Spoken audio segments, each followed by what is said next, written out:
Hello everyone, welcome to the Stock Car Spectacle. I'm Ian Jortson. And I'm Nick Kinzel.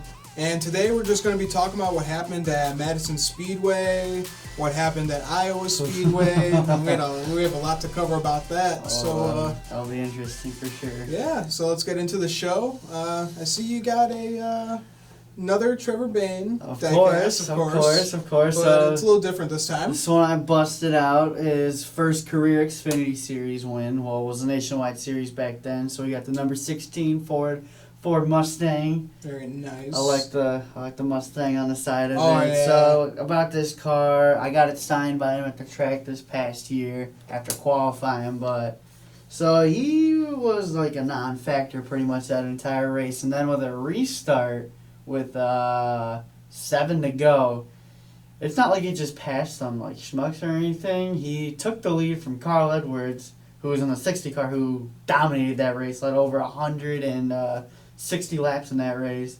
He beat Carl Edwards and Denny Hamlin, so that was a pretty good win for me to see. And it was back in 2011, the year he won the 500. So he got first Cup win and first Xfinity win checked off in the same year. So yeah, that's what I got this week. That's awesome. It's crazy to hear that this guy he gets a Cup win before he even gets an Xfinity win, right. And it just doesn't have to be. It's the Daytona 500 that he gets his first Cup win. Right. Not many guys can say they got their first win as the Daytona 500. So Dale Earnhardt would be jealous. Yeah, Dale Earnhardt would be jealous. It took him 20 years to do it, and this kid does it in his first try.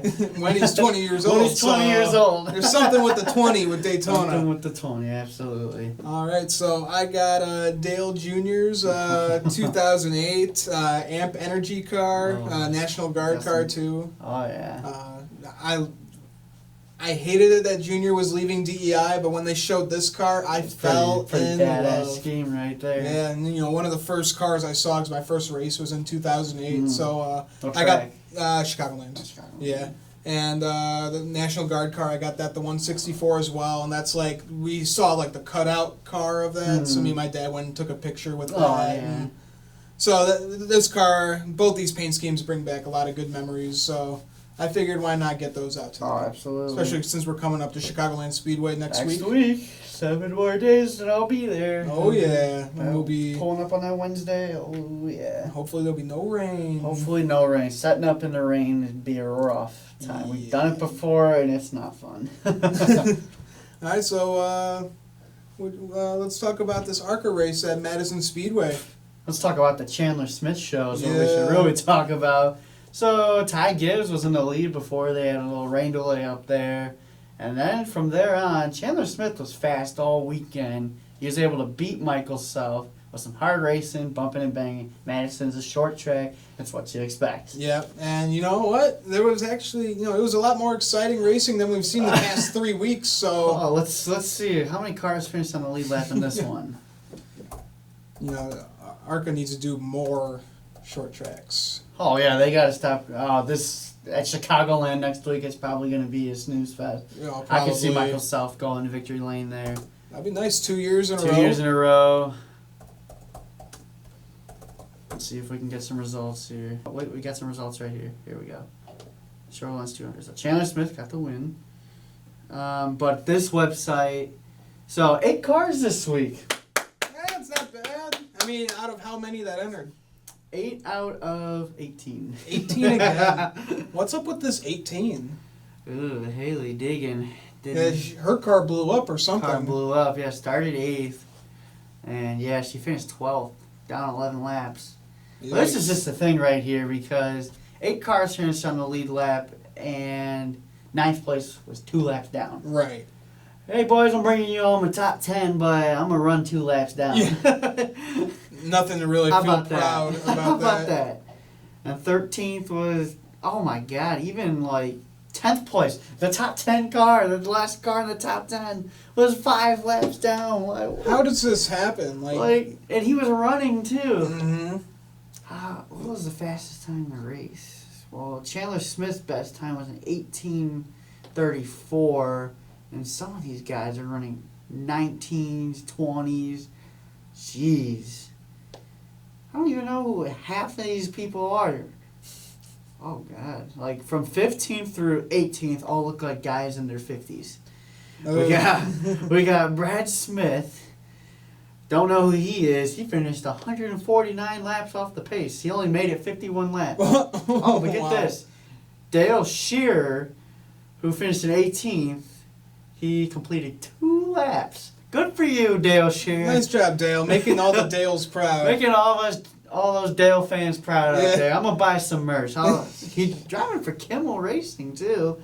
Jimmy Kimmel? You think, yeah, right? You think of Kimmel and ARCA, it's not terrible, but my God, some of these guys. And Dick Carth only completed 15 laps.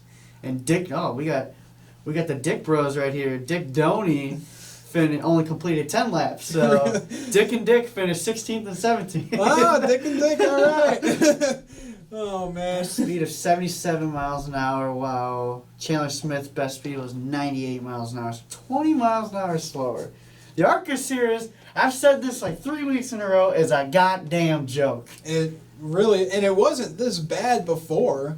Oh, it was pretty exciting beforehand, but I don't know how they do their points, but somehow these guys have like 200-point leads over like 3rd and 4th place already, and they're not even that far into their season. I know they 3rd and 4th isn't even like 3rd actually and 4th competing. is a lap down, man. It's ridiculous.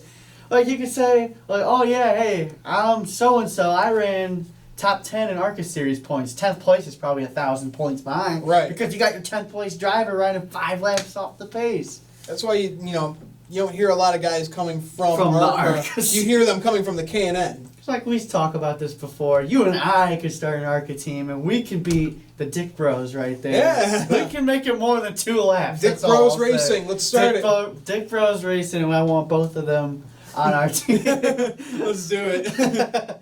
Oh boy, the trucks at Iowa. What an exciting race that was, What an interesting race that was. ARCA winner Chandler Smith led the field of green. I mean, hey, went on Saturday, come drive a KBM truck on Sunday. Yep, flying to Iowa from Wisconsin. Unfortunately, the 51 win streak is over. Yeah. Did not do so hot in that truck. Well, he had a lot of radio communication problems. He had a lot of problems, so the 51 truck their win streak is over. Yeah, what was it? They could hear him, but he couldn't hear them. He couldn't hear them, and you need to hear them. Oh, yeah. Man. You got to hear your spotter. I mean, it worked out for Kurt when he won the Daytona 500, but... That's insane. So let's get into this. A lap 8 caution from Juan Manuel Gonzalez. Who the hell is that guy? I don't know. I haven't heard of him, but I know all he did was hit the wall. Yeah, he was driving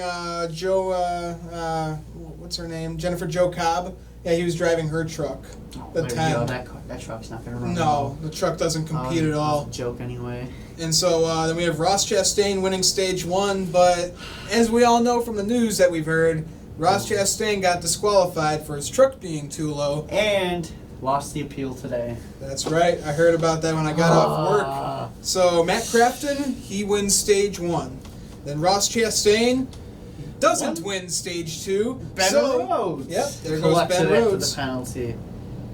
That's my sister's boyfriend's favorite driver, Ben Rhodes. Yeah. Dude, he's like BFFs with him on Twitter. It's crazy. These guys are just having conversations all the time, and like Ben Rhodes has a nickname for him. His last name is Gamble, so whenever Ben Rhodes like sees him on Twitter, he's like, "Oh, thanks for the support, Gamble man. Really love it." And then we saw him at the track last year, and he's like, "Oh, the Gamble man." Yeah. So he's talked about wanting to come to our campsite because if you fly his flag or something like that, he just goes camp hopping. So really, he said he was looking for us, but he went to the wrong campsite last year. Oh, really? He went to the one over in turn 1 when we were on the backstretch. Right. So we're gonna be a little bit more specific with our details this year and see if we can party with Ben Rhodes maybe. So. Well, and I know Keselowski, he does that too. He does that too. Yeah. You're flying the 2 flag. Hey, believe it or not. You would think I'm just a Trevor Bayne guy, but before, like sure, Trevor Bayne won a Daytona 500, but he was on a part-time basis. Right. So I jumped on to Keselowski solely for the fact because the Blue Deuce was the sexiest car I've ever seen. Oh, yeah. Especially with that old Miller Lite scheme, I brought it back. Yeah. Is that the one with the beer pouring too? Yeah, with the beer pouring. Like that's just such a cool car. Oh, hell yeah. So I was definitely happy when Keselowski won the championship in 2012. Mm-hmm. So was my dad.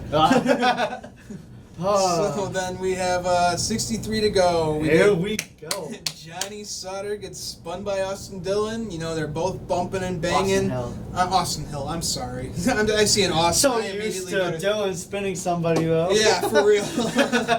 And then, so, you know, they're bumping and banging, and then Austin Hill had enough and took him out. Oh, yeah. But it wasn't over there. It wasn't over there, but hey, Johnny Sauter took him out of the caution and eventually gets suspended. See, I like the call to do this because the Kyle Busch incident in 2011 at Texas Motor Speedway, when he took that one, I get though because he took out a championship contender, Ron Hornaday. Mm-hmm. But I guess I know NASCAR can be inconsistent, but I felt like this was coming because of that. Because if they didn't park Sauter for a race, then Kyle Busch probably would have been like, well, what the hell? Yeah, I did the same thing, and he doesn't get parked for it. Right. Just something about Johnny Sauter that really just gives me the wrong vibe about him. Yeah, I like him as a driver, but he can be a real kid on the track sometimes. Mm-hmm. And that's a veteran champion right there. That's a bad look for a veteran champion, taking someone out under caution. So I agree with NASCAR, suspend this guy. I wonder who's going to replace him though. For the one race. Because I was reading on Twitter while driving up here, Greg Biffle's like, I'm not in the 13 truck because I'm not eligible for the triple truck challenge. Right. So I don't think it's going to be Greg Biffle. I wonder if it's probably going to be like Myatt Snyder or something because Myatt Snyder drove for ThorSport last year. Yeah, so might as well just get him back in the truck. That's his old truck too. 13. It is his old truck, so I wouldn't be surprised if it's Myatt Snyder. We're probably not going to see any crazy names about it, but definitely agree with NASCAR that they had to issue that suspension. Oh yeah, and it's only one race. So. It's only one race, and he's still eligible for the playoffs for missing the race, so nothing too bad. But he doesn't seem to really give a damn because he's going to go race. He's Wisconsin Dells. He's going to go race up in the Dells this weekend, supporting the local short track. Yeah. So even when he's not in his big ride, he's still racing. But yeah, definitely agree. NASCAR needed to issue him that suspension if they want to stay consistent. Right. So what do you think? Like, do you think that Austin Dillon should have been suspended when he got into Cole Custer after the caution in Phoenix 2 years ago? That was 2 years ago. See that one's tough. I'd have to re-look at a video. Yeah, of that. because he didn't really take him out. He just kind of stuffed him in the wall, but he still gave him a ton of damage. But I could see because maybe not with that one, but with the Sauter and Kyle Busch incidents, they clearly were hunting him down. Yeah. They clearly hunting him down, and they just tried to wreck him. And Austin Hill still finished the race, but he's not happy after that. He's you want to come find me, you can come find me, but the words ain't going to be nice. And Sauter didn't have any words. No, he did not. But he actually did talk to somebody after he got released from the hauler. I saw on Twitter today, and he was just saying yeah, I know if I go talk to Austin, it would be nice, but it's probably not going to go so well. Right.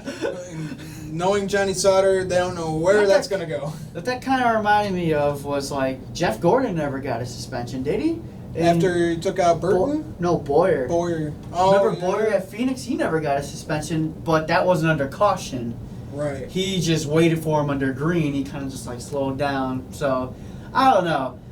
That's just a soft chicken move right there to wait for somebody to take him out. So what Johnny Sauter did, what Kyle Busch had done, what Jeff Gordon did back then, what Austin Dillon did, you guys are supposed to be professionals, and from some veteran champions to do stuff like that, it's just a chicken move right there.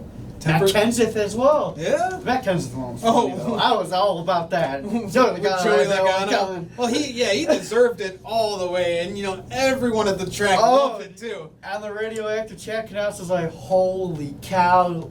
Matt just got so many fans after doing that. Yeah. I wish I was at that race to see that. Right. I was watching it on TV. I was like, oh, here we go. And then when he did, I was like, oh my God, he actually did it. But then, they suspended him for a race. Yeah, then that's what made Eric Jones's debut. Eric Jones?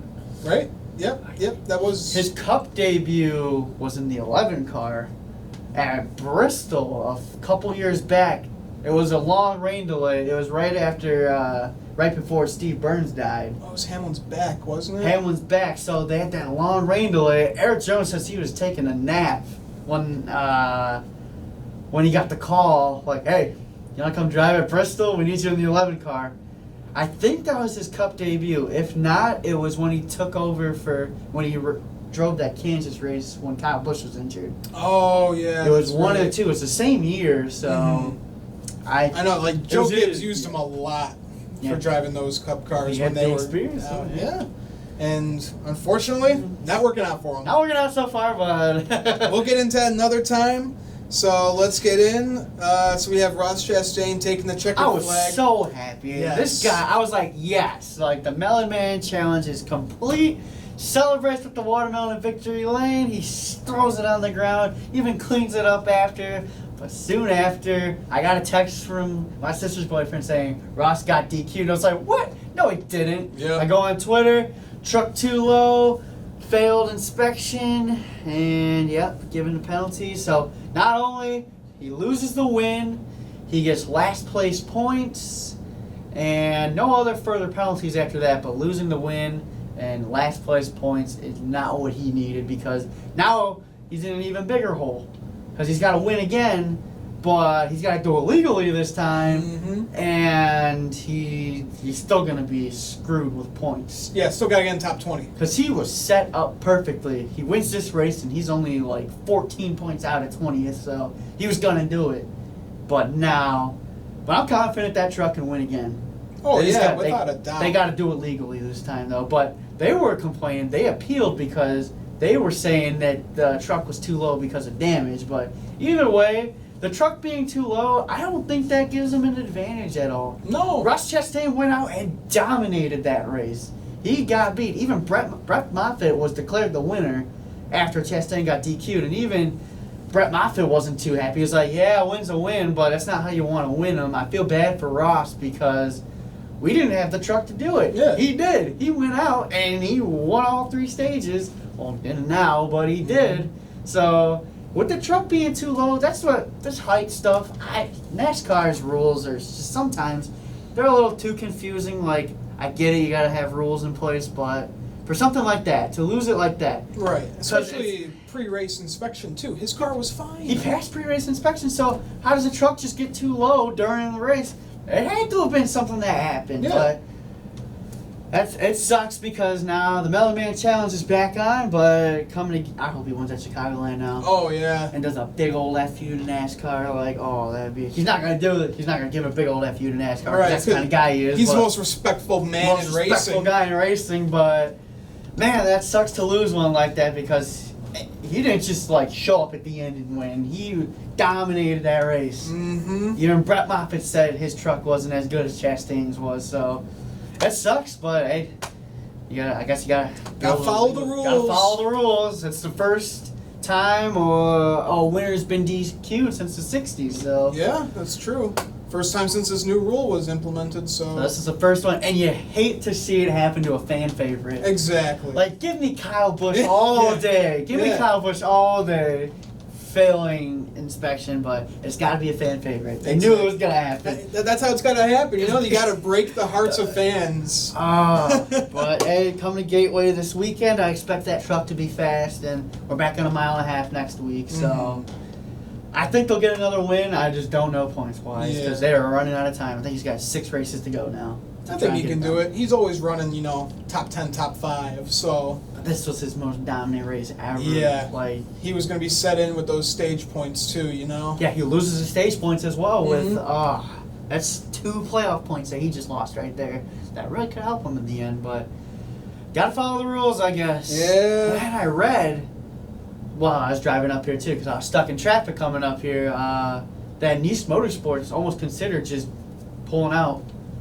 How crappy would that be for Chastain, who just declares himself for truck points, to just lose everying? Because they were saying they were talking about that after this incident. After this incident, that's what I read on Twitter. It was Bob Hockris, I think, tweeted it out. One of those guys, one of those reporters, tweeted it out saying that they got in that Ross Chastain and like his truck owner got into a heated discussion, and then like about after this happened, and they were like, well, we should just shut down, like there's no point in doing this, like it's not gonna happen, something like that. So they almost shut that whole team down, and Ross Chastain would have been out of a ride again. Right. Could you imagine 2 rides in 1 year taken away from you? Right. Well, Ross Chastain's just had some bad luck. Yeah. Loses his 42 ride. Easily would have won a championship. Oh, hell yeah. And gets this win taken away that he really needed to get into the playoffs. So it's a tough ordeal, man. It really is. But you know the Mellow Man can do it. The Mellow Man's going to do it. The Mellow Man challenge is back on. I wouldn't be surprised if Ross Chastain goes wins Gateway. Oh, hell yeah. I'm going to bring some watermelons to Chicagoland for good luck. Oh, absolutely. Absolutely. I'm going to have him sign a watermelon. Hell yeah. Alrighty, so... the Xfinity recap. I don't know. The Xfinity was kind of just follow the leader all race. Nothing really too exciting that really caught my attention. We were talking about it last show. I said, look out for Cole Custer. Mm-hmm. Cole Custer goes out and wins the pole. I was like, hell yeah, I'm going to come on the show next week, and I'm going to gloat about picking Cole Custer to win. Did not go that way. Nope.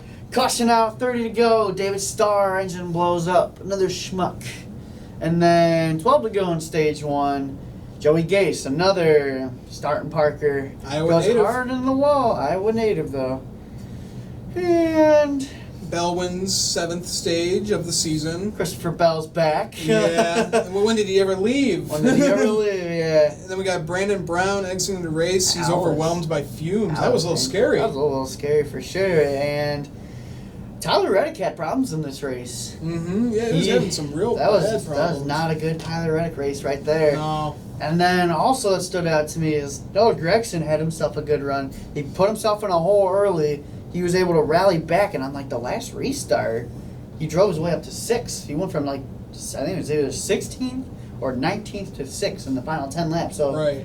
He had himself a good run there. But Using some video game moves. Some video game moves. Hey, that's what he's known to do at Iowa. Yeah, right. Make the video game moves. But yeah, Tyler Reddick, that was probably he put himself in a hole having to pit early under green. Right. And he could just never catch a break after that. The car was fast, but just pit strategy didn't go his way, and he had to pit early. One of his few bad races. But you know what? Every guy's going to have one of those. So I mean, he's still going to be a favorite. Oh, it's still going to be a Final Four. Absolutely. And then, so Christopher Bell won stage 2. This was the Christopher Bell show. Really, what I saw at Iowa this past weekend, was the top of the track was where you wanted to be. It was like virtually impossible to make passes on the bottom of the track is what I was seeing in the truck race with Moffitt going after Chastain, and even Christopher Bell, he just goes on the top, he takes off, and once you're gone, you're gone. Right. You ain't going to get me, because if you're going to get me, you're going on the bottom, and good luck. That's what I saw, and Christopher Bell goes on to win his 4th win of the season.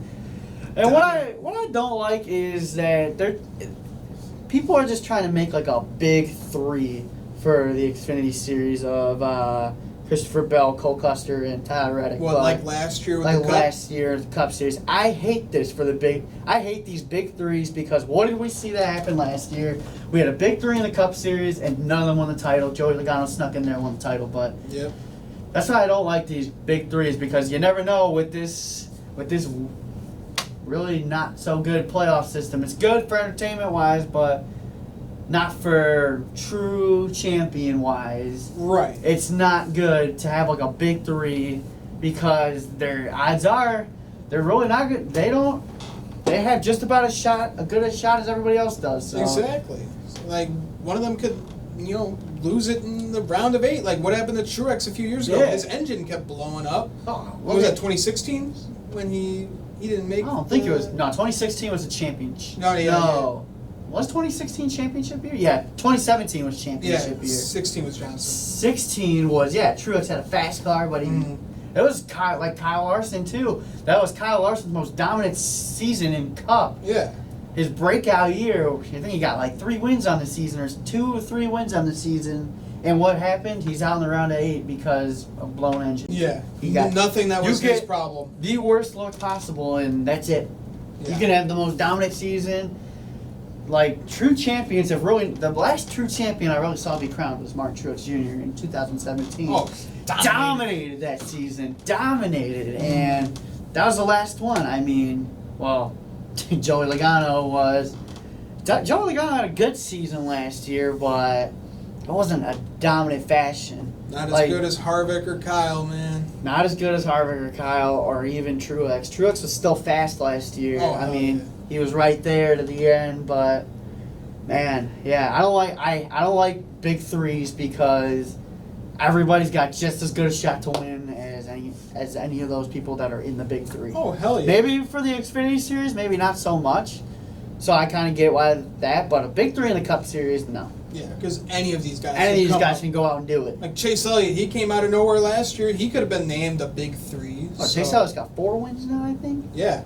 4 wins since last August when he first won at Watkins Glen. So he's on a roll. He's on a roll. So I don't want to hear anymore. I don't really like this big three talk.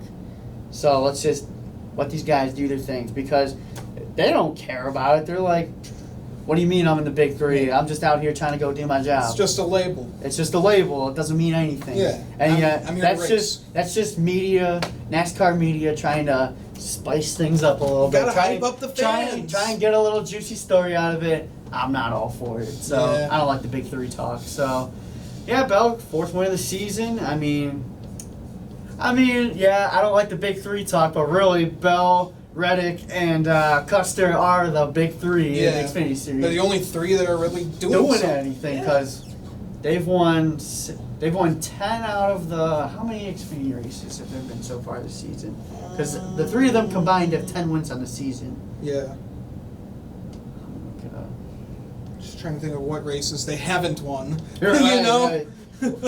So let's see NASCAR. Because anyone like Noah Gragson, he could start getting some wins soon. Or Justin Haley, he could start doing something with the 11 car. Absolutely. So yeah, I'm with you there. I don't like the whole big three label because anyone can put themselves as the 4th person.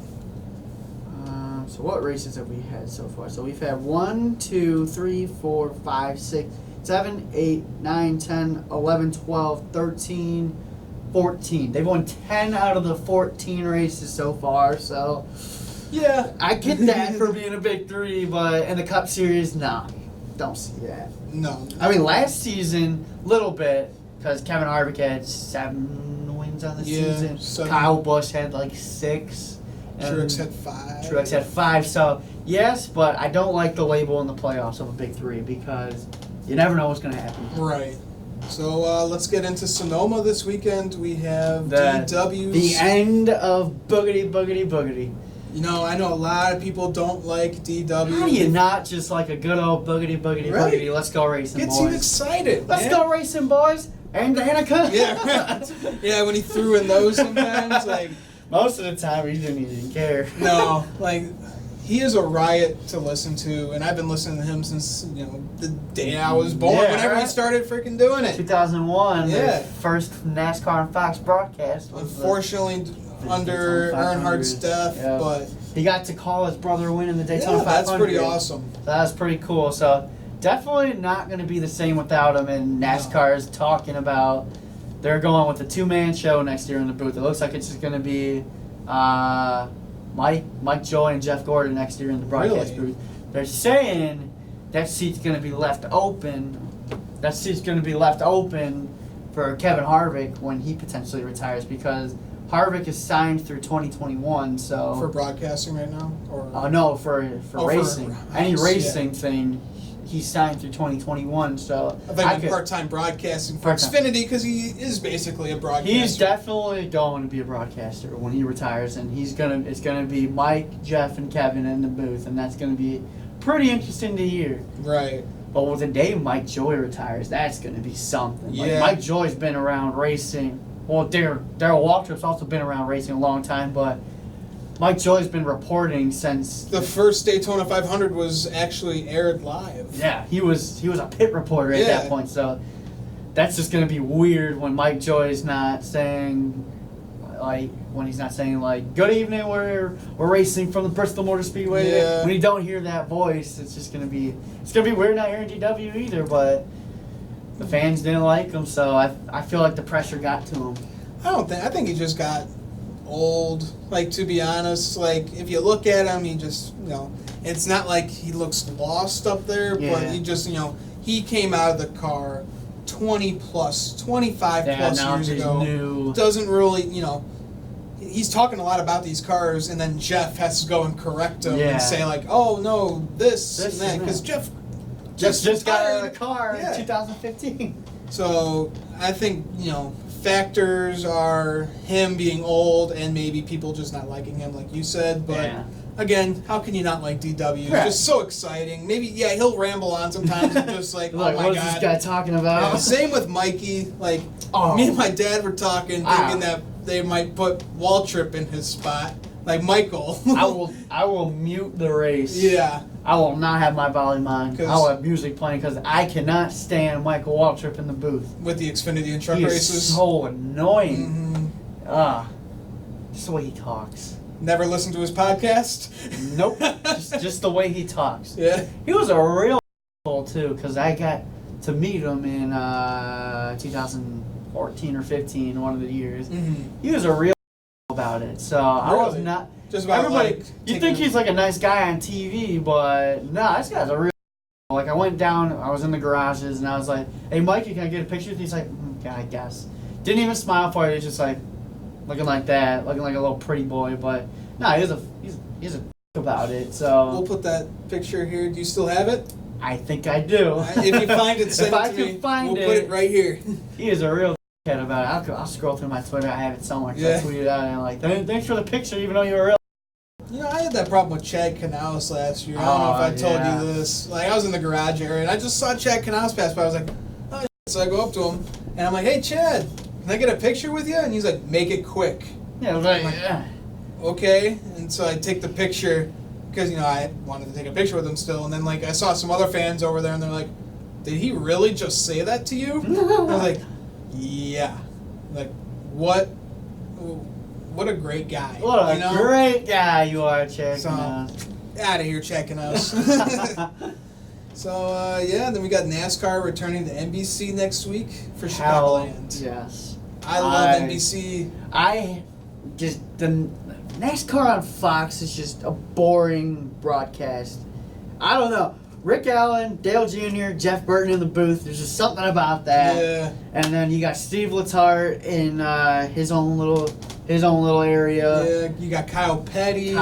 You get Dale Jarrett. You get all those guys. Those guys are make it fun to watch it on TV. Yeah. They make it fun to watch it on TV. When they first went over to NBC, I was like, all right, this isn't too bad. And then once Dale Jr. came into the booth, instant hit. Right? Slide job. Yeah. Instant hit. Day one, it already has probably one of the most famous calls in And we didn't get to hear it live. We didn't get to hear it live. We got to see the race live. We got to see one of the best races in NASCAR history live. Oh, hell yeah. But so happy that, because NASCAR and NBC just has a better way of doing it. Like, they have their intro music with Running Down a Dream. I like Bringing Back the Sunshine better, but that's just me. Yeah. I'm starting to get into Running Down a Dream a little bit, but just their whole intro, just their whole way of going about it. It's so cool. Oh, you get Parker Kleinerman down as a pit reporter, too. It's just so much better. Like, Mike, Jeff, and Darryl up in the booth, they're like the old guys. They're old school, but I don't know, something about NBC is just so much better. Right. And speaking of Running Down a Dream, like, I'm a big Tom Petty fan. Oh, yeah. But that song annoyed the hell out of me by the end of the season last year because, I watch every race, and they play that before every song, and I was like, okay, we're at Homestead. This is the last time I'll be hearing this. Yeah, looks like we'll probably get one more year of that because there's 2 years of Bringing Back the Sunshine. It's probably going to be 2 years of this, and then I'll switch it up again. But, yeah, NASCAR and NBC, definitely better than NASCAR. Oh, Fox. without a doubt. Like you said, they put on such a better show. It's just more entertaining to watch. More interactive, too. More interactive. Like, I don't know. Fox, keep up with NBC because, you're making us sleep. You're making us sleep. So, I think that's where we're going to wrap it up. I think that's it. So, we didn't really get like a Sonoma pick. We didn't get a Sonoma pick, so I look at driver 42, Kyle Larson, going to a road course. Really? I think road course, and Kyle Larson suits me well. I like Martin Truex Jr. Mm-hmm. Got prior success there. I like Chase Elliott as my dark horse pick. Hey, let's do it. 2 road course Did another wins. road course win. Oh, did you see in the K&N race? We got 5 NASCAR drivers that are entering that race. Really? Who's all entered? It's who is it? I mean, Harvick making another run? I don't think so. I know Noah Gregson's in it. Okay. He's like the biggest guy. I think it is. Kanan, Sonoma, and Sheila's. Let's see if I can find it. So who are your picks while I look this up? Well, I'm going for Kevin Harvick because, Harvick's my guy. He's got no wins yet. 2 years ago, he had the same kind of season going on, didn't get a win up until Sonoma. So let's get a win at Sonoma and let's get some points. All right, here we go. So it looks like, okay. So we got Austin Dillon's going to be in that race. Okay. Ryan Preece is going to be in that race. My boy, Daniel Hemrick, is going to be in that race. There you go. Cole Custer's going to be in that race, and Noah Gregson's going to be in that race.